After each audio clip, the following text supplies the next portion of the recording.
ఈరోజు కేంద్ర ప్రభుత్వం పోలవరం విషయంలో అదే మరి ఇండస్ట్రియలైజేషన్కి 2 నోట్స్ని క్లియర్ చేశారు. ఇది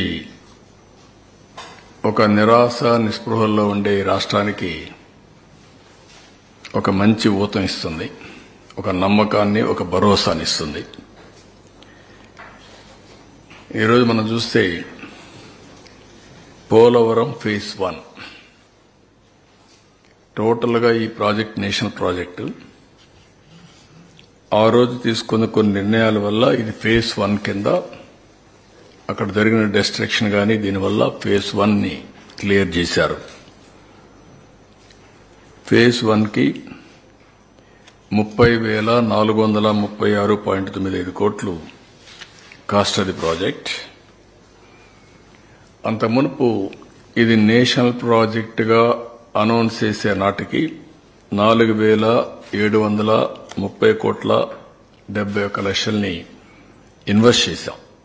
4,730 కోట్లు ఇన్వెస్ట్ చేశాం. దాన్ని రాష్ట్ర ప్రభుత్వ వాటా కింద అప్పట్లోనే పరిగణించి మిగిలిన డబ్బులంతా కేంద్రం పెట్టేట్టుగా ఒక అవగాహనకు వచ్చాం.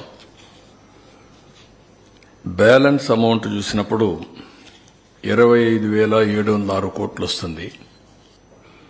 25,760 కోట్లలో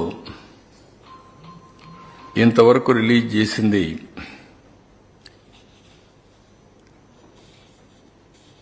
15,146 కోట్లు. ఆ బ్యాలెన్స్ లో మొత్తం రిలీజ్ తీసేసినాక 15,146 కోట్లు ఇవ్వాలి.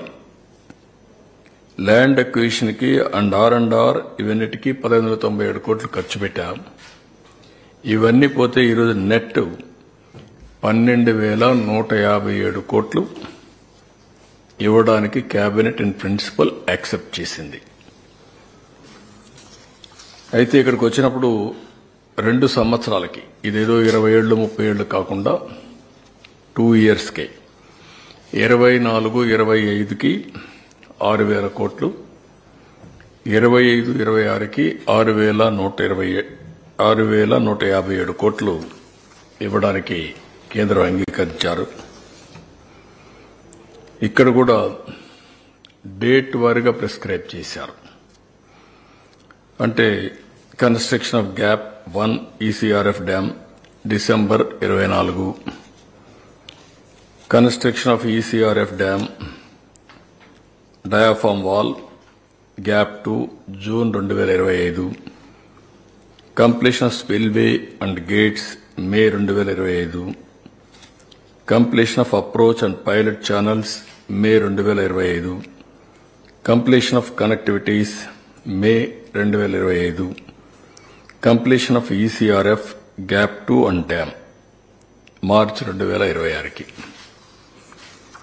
మొత్తం కూడా ప్రాజెక్ట్ ని 2026-27 మార్చి లోపల కంప్లీట్ చేసేట్టుగా ఒక షెడ్యూల్ అనౌన్స్ చేశారు.